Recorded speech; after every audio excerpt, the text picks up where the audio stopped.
fosse fazer feijão, que cor era, ligar o fogão, botar água, abrir a torneira, passando informação para o cérebro dele. Sonoterapia também é uma dica fantástica para o cérebro da criança. A gente aprendeu a fazer a sonoterapia, que nada mais é de colocar dentro do cérebro o que você quer de imediato com a criança, ou com o adulto também, com qualquer um. Um exemplo que eu vou dar então é da fala. Nós íamos toda noite, dos 3 a 5 primeiros minutos do sono do Marcos, no ouvido dele, e falava 10 vezes, com muita convicção. Marcos é inteligente, forte, valente e já fala. Toda noite 10 vezes. Gente, não tem quem não vai falar. Porque o cérebro olha assim, nossa, que chata essa mulher. Falando de novo, né? E vai falar. E isso a gente usou para o Marcos. Na fala, no desfraude, calmo e tranquilo, dorme tranquilamente. Tudo a gente falava para o Marcos. Aparecia algum problema, que ele não estava dormindo legal. Opa, temos que falar do sono dele. Então aqui a gente optou em não dar o remédio para ele. Tentamos fazer com que ele mandasse no cérebro dele. E graças a Deus deu certo. Tem uma outra noite que não dorme tão bem assim. Mas ele sabe que ele tem que fazer a respiração e que ele tem que mandar no cérebro dele que uma hora ele vai dormir. Ele tem que estar calmo e tranquilo que ele vai dormir. E música terapia, pessoal, o cérebro registra também à noite. O cérebro não dorme.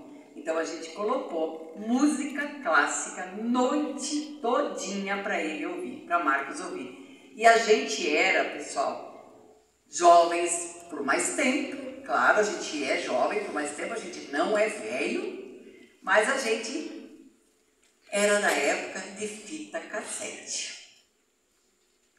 Tinha que virar a fita cassete. Então a gente colocava o relógio a despertar cada 45 minutos. Ela virar a fita. Landou, tua vez. Mas outra vez era minha, pessoal. Não era tão má assim. Nós íamos lá e virava a fita cassete para deixar ele ouvindo noite adentro música clássica. Quando o Marcos, pessoal, começou a falar, com 4 anos e 5, 6 meses, a gente coloca assim uma média, né? Ele falava tudo tão corretamente que virou um tagarela chato. Ele falava tão direitinho, tão correto, que ele cobrava da gente. Não podia falar está, mãe, está.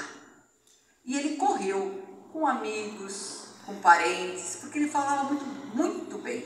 Então foi como se realmente ligasse um rádio e ele começou a falar, inclusive em inglês e em espanhol. Nossa, que sorte! As pessoas dizem para nós, não é sorte não. Quero ver quem levanta cada 45 minutos para virar uma fita cassete. Quero ver quem vai ter tempo para ir lá e dizer boa noite, filho, tu é inteligente, forte e valente. Tudo isso a gente fez. E não nos arrependemos nem um minuto. Por quê? Porque o cérebro da criança, de 0 a 6 anos, é o que tem mais puro, é o que tem mais facilidade de aprender. Tudo que a gente conseguir colocar no cérebro de uma criança de 0 a 6 anos, vocês levam, pode ter certeza, o resto da vida para tirar. Então, preste atenção da importância que tem de não esperar um diagnóstico, um laudo. Perfeito. Porque se eu observei que meu filho tem dificuldade na fala, eu vou agir o quanto antes. Não vou esperar 2 anos, mas ele não tem o laudo. Não, a minha tia também levou 4 anos para falar. O primo dela também levou. Não, antigamente era assim, mas hoje não. Hoje nós temos que estar, como diz o Marcos, com olhos de águia, atentos nos nossos filhos para ver se a gente pode ajudar. Não precisa ser autista, não precisa ter uma deficiência, mas se ele tem uma dificuldade de aprendizagem, a gente tem que agir. Quanto antes, melhor. A gente anotava tudo que acontecia lá em casa, como é que o Marcos estava se desenvolvendo, porque é assim que a gente vai aprendendo também. E quando eu me pego um dia, muito brava já, eu também não sou florzinha que se cheira não, tá? Eu sou exigente mesmo. E eu cheguei muito brava para o Marcos e disse, Marcos, pelo amor de Deus, eu já te falei 150 vezes, põe a toalha de banho assim. E ele olha para mim assim, com aquela carinha de safado assim para mim, mãe, só não desiste de mim. Que talvez falta só mais uma vez. Que graça. Aí tu chora, tu se despedaça, verdade. né? Porque é assim, aonde que estava o problema se eu tinha falado para o Marcos 150 vezes e ele não tinha aprendido? Era com ele ou era comigo? Era comigo. Porque eu não percebia que ele não aprendia daquele jeito, pessoal. E daí ele conseguiu falar para mim, mãe, não desiste de mim. E quantos que não conseguem? E tu fica brigando, insistindo no erro e não muda. Eu mudei porque eu levei um susto quando ele falou isso para mim. Quando eu falei para ele assim, Marcos, se tu pegar a toalha de banho e estender no box bem esticadinha, amanhã tu pode usar a mesma toalha. A mãe não precisa lavar de novo. Nós vamos economizar sabão, água e dinheiro, pai. A mãe tem que trabalhar para comprar isso tudo. E ele olhou para mim e disse, fez sentido para ele. Só assim que ele conseguiu mudar o comportamento dele. Então, prestem atenção, pessoal. Muitas vezes a gente está ensinando de uma forma diferente que eles não conseguem entender. Eles têm que ter sentido para eles entenderem. E isso tudo a gente nem sabia de perto que ele era autista. As atividades que a gente fazia, nunca, nenhum momento a gente dizia, Marcos, agora vamos fazer as terapias. A terapia era constante, mas sempre brincando. De alongamento, o escorregador, para ensinar a arrastar, gatinhar, tudo isso, né? Aqui a asa que o MacGyver fez para Marcos, porque Marcos começou a rolar antes de arrastar, gatinhar, e não podia. Vocês sabem que o cérebrozinho é danadinho, ele precisa passar por todas as fases. Arrastar, gatinhar, macaquear, levantar sozinho, sentar sozinho, porque ele vai sentar sozinho, porque se eu botar uma almofada, vocês sabem que estão estragando a coluna da criança, estão forçando a coluninha dele. Interessa se leva 2 anos, mas ele tem que passar. E Marcos começou a rolar, e a gente ficou com muito medo que ele fosse queimar as etapas dele. Então Orlando, a mãe pediu, né?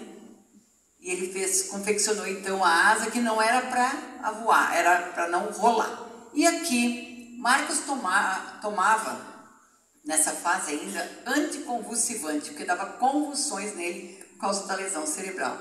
E a Bernadette, que era a dona da escola Charlotte, colocou pra gente, vocês querem tentar tirar?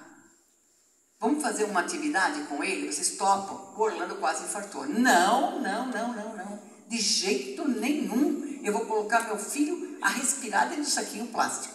Não vou, é muita judiaria. Porque realmente era, né? Aí ela disse assim, tá, então vamos fazer o seguinte. Tu topas, pai, tomar uma dose do remédio do Marcos? Não precisa ser as 3, eu tomava 3, de manhã, de meio-dia e de noite, e ainda dava convulsões. Tu topa tomar uma dose? Tudo bem, eu tomo. Ele tomou, e como é que ele se sentiu? Grogue. Ficou dormente. Então ela disse, é isso que acontece quando o Marcos toma anticonvulsivante. Você quer que dê resultado dos exames dele? Então vamos acelerar essa máscara. E daí Orlando concordou então, e a gente fazia 60 vezes por dia. Reloginho também. E com 2 anos, todos os dias fazendo 60 vezes, ele deixou, a gente desmamou o anticonvulsivante dele. E nunca mais deu convulsão.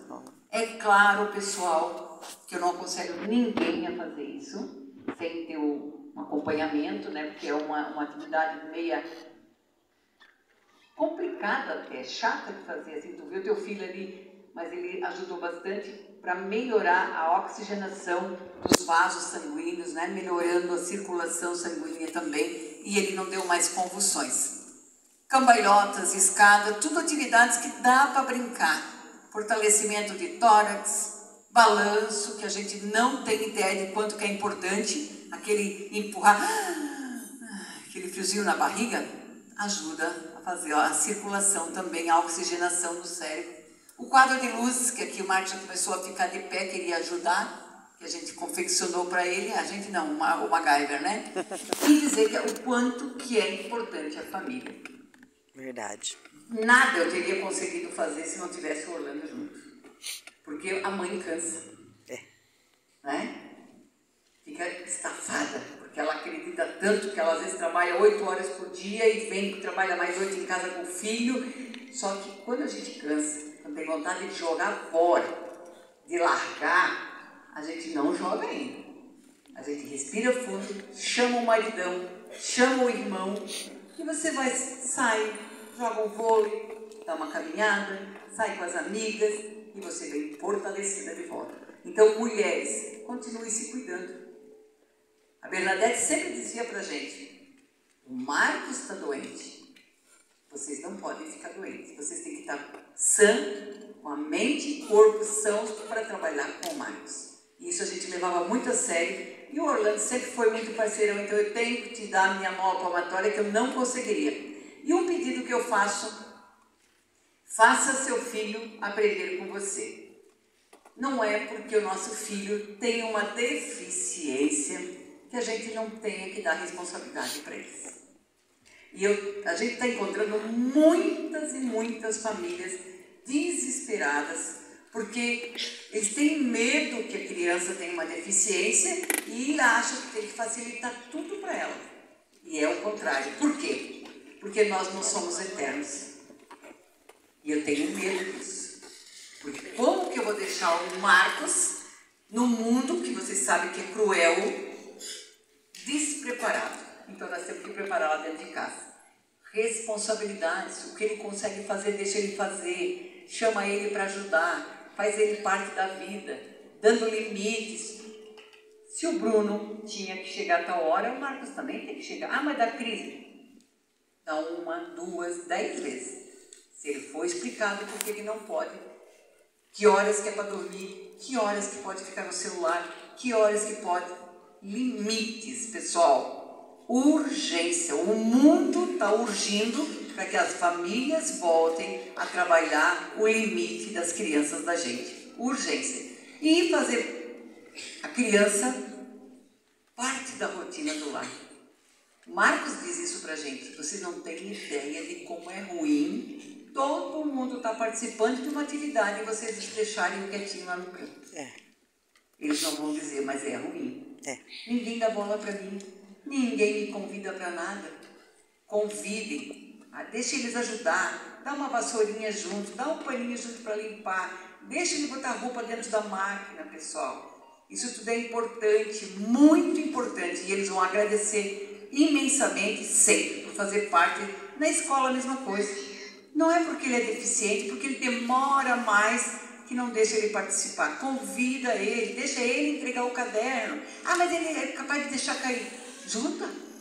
Se deixou cair, vai lá e junta. Mas deixa eles participar, pessoal, para eles se sentir gente. E todas as oportunidades possíveis tentem dar para os filhos de vocês. Tentem tirar de casa, tentem tirar da zona de conforto. Tentam levar em festa de aniversário.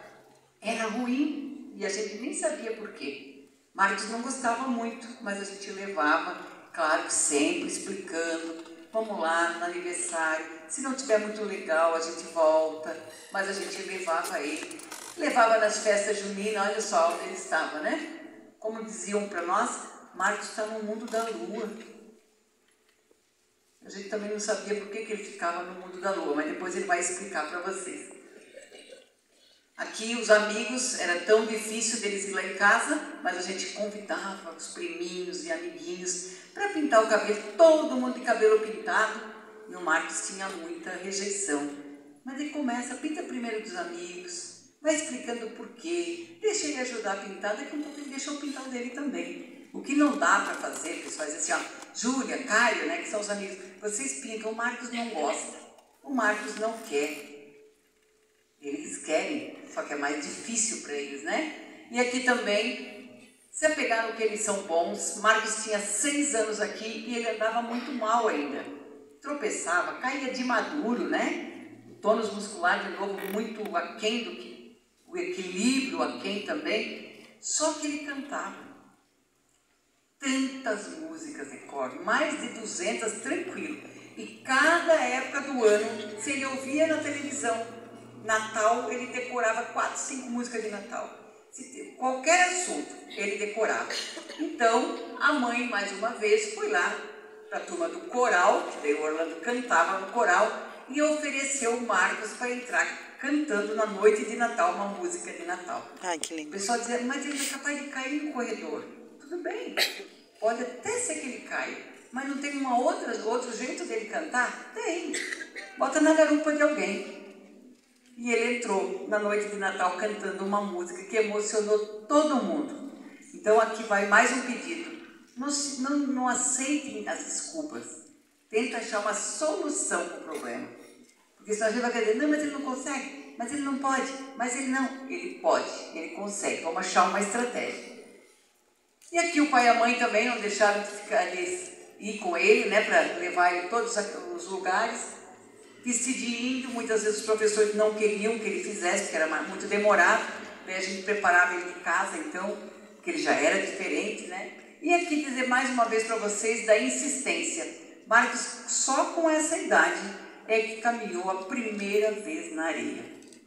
Ele detestava, não é que ele não gostava, ele detestava, ele puxava os pés para cima, ele berrava, porque era horrível a sensação, porque ele era hipersensível embaixo do pé. Só que a gente não desistiu.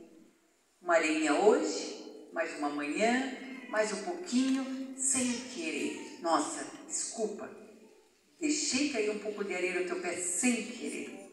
Era de propósito, né? E assim a gente foi dessensibilizando ele, e ele hoje consegue, com essa idade, ele já conseguiu andar. Acampamentos, a gente levava os amigos lá em casa, e de novo a música.